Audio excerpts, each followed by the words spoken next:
What's up? It's the Association. Christian Crosby here with IT, DeMar, Rudy, and we just watched an incredible last-minute game in the Garden. Hawks-Knicks. Game 2 came down to the last shot. Shall we get to it, boys? I mean, how do we feel? Man, that was. Man, let's just get right to it, y'all. A lot of questions. A lot of questions. Been looking since 2020. Good for him. Jonathan Kuminga had 19 points off the bench. The Knicks had 6 players in double figures, led by Brunson's 29, but unfortunately that wasn't enough. Here's CJ McCollum after the game, a good friend of the show. New York. We got one, so now it's showtime when we get back to the crib. I got to make my free throws. I'll get in the gym on Wednesday and make sure I tighten up, and we'll be ready to go in the A like we're supposed to be.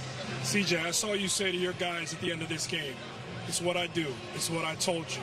You talked to me before this game about your playoff experience and how you know it can change on any possession. My fucking free throws. What did you? We don't need to talk about those free throws. What did you learn about this team and your group's heart tonight? No, we're tough. We're a tough group. We're young, but we're gaining experience by the day. We compete at a high level. We got great size, and we didn't play our best basketball tonight, but we gave ourselves a puncher's chance, and we did enough to win. And now it's back to the drawing board, tighten up some things, tighten up some screws, and make sure we're ready to go.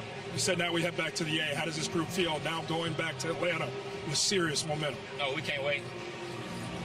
Can't wait to see you get on the floor. Congratulations, CJ. Yes, sir. Ooh. The Atlanta Hawks, even the series, stealing a win in the Garden against the New York Knicks in Game 2, and I absolutely love it. CJ McCollum there with some words. It's great to see him getting a game that they needed from CJ McCollum. Rudy, you're laughing. No. How are you feeling about this? Because the end of that game was interesting, too. Thoughts? It was.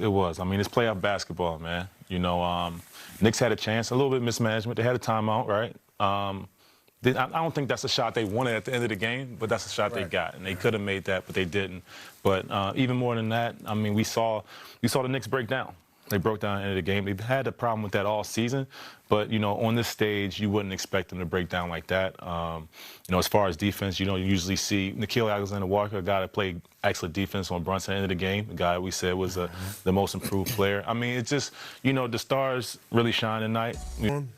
like he said, you know, in the way he said after the game, he got to make his free throws. But, you know, that was a big win for him, man. They pulled that through. The Rudy point, you got to get JB the ball in that situation. Either call the timeout or get JB the ball, let him make something happen. But, you know, Atlanta did their job. You know, it's gonna be a hell of a game 3 to watch.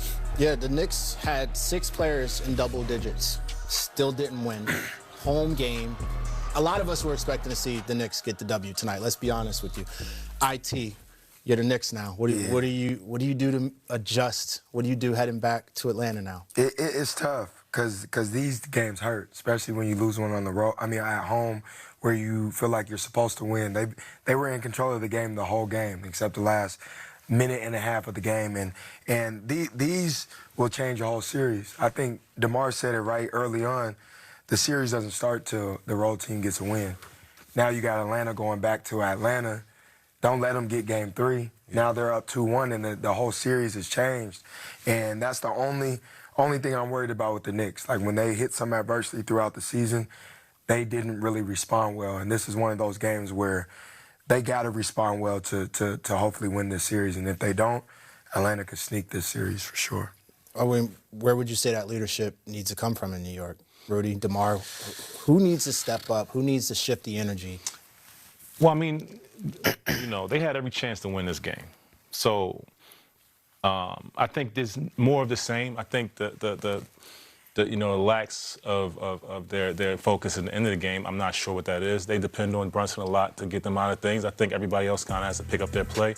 But, you know, like I said, they had every chance to win this game. CJ missed those 2 foul shots. They had a chance at the end of the game to win the game also. So, like, I don't know, like, I can't pinpoint who needs to say what or do what, but I do know that Atlanta now has momentum going back home. And that's the last thing you want from a team that you're supposed to handle at home. Has this changed your confidence in either of these 2 teams? Has this confirmed anything that you already think about these 2 teams?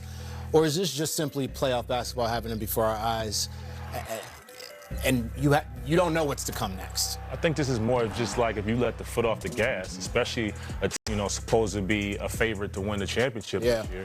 If you let the foot off the gas, this is what happens. Everybody's here for a reason. This is playoff basketball. Everybody's capable. CJ came out and had a hell of a game.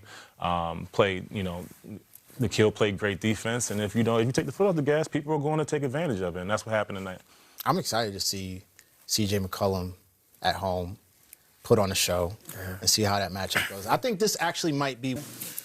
All right, we just heard from both head coaches following that game. Cavs up 2-0. Now, you guys know very well how that energy is in Toronto. Yeah. Right? When this team takes it back to Toronto now, Cavs going against the Raptors, how much different is it going to be? But with that pressure that now they have, they need to get a win at home. But how much different do you think it's going to be?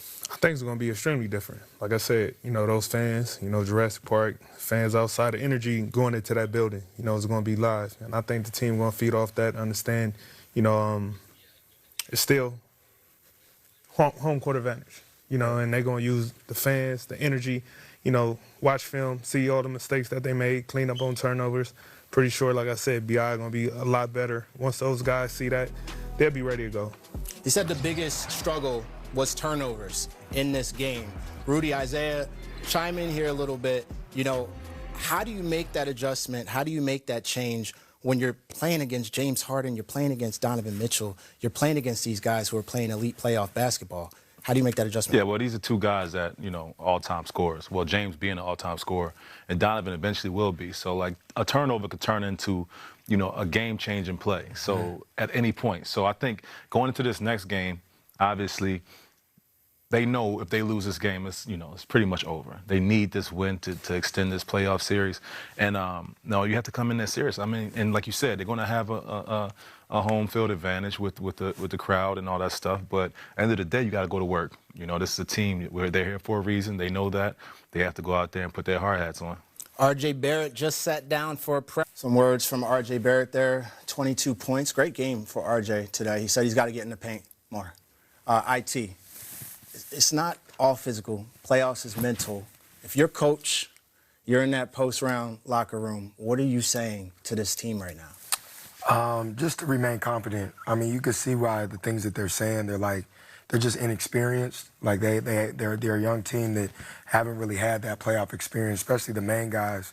So I would just tell them guys to be confident, know that we're going back home. We're going to have extra energy. The crowd's going to be on our side. If we cut our turnovers in half and give ourselves a chance at a shot at the basket every possession rather than turn the ball over, that puts us in a better position to win that game. And then like DeMar said earlier, man, having a good game from BI is going to change everything. And if he's able to bounce back from game 1 and 2 and have a hell of a game 3, it changes the outcome of the series for sure. But what exactly do they need to do to stop Cleveland on the other end? It's tough. It's just like... I mean, you got James Harden. In general, is tough, so they got to figure it out. I mean, you've all been in a position before where the pressure is just rising on you. Maybe you're down 2 games or something like that. What has been the key for you guys, like mentally? What makes you get prepared for that position? I mean, you're going home, which is good for Toronto, right? That's obviously helpful. But outside of that, yeah, that's the main thing. You said, what would I do if I was a coach? I'd be like, look, y'all get dressed, get the hell out of Cleveland. That's for really real. You got to get out of this game as quickly as possible. Yeah. Like you gotta have really, really short-term memory loss. You have to forget about whatever happened in that game because now we're getting back to the drawing board, and now you get this next win. This is the next game is the biggest game. You got to get that one. You got to get it, and then go from there. But you have to look. They've been in Cleveland for a little while. They got their butts whooped twice. It's time to get out of there, go home, and try at it again. Yeah, but it's still so much you can unpack. You know what I mean? Even this game, like I said, with all the turnovers, BI struggling, you lose by 10 points. You was in the game coming down to the fourth quarter. Understanding, cleaning up little things here and there on top of going back home. Like I said, the confidence, keep your head held high. The series haven't went nowhere. It's the first to lose at home. And keep that in mind going back home, get comfortable, and be ready for game 3. So all I'm hearing is they just need to get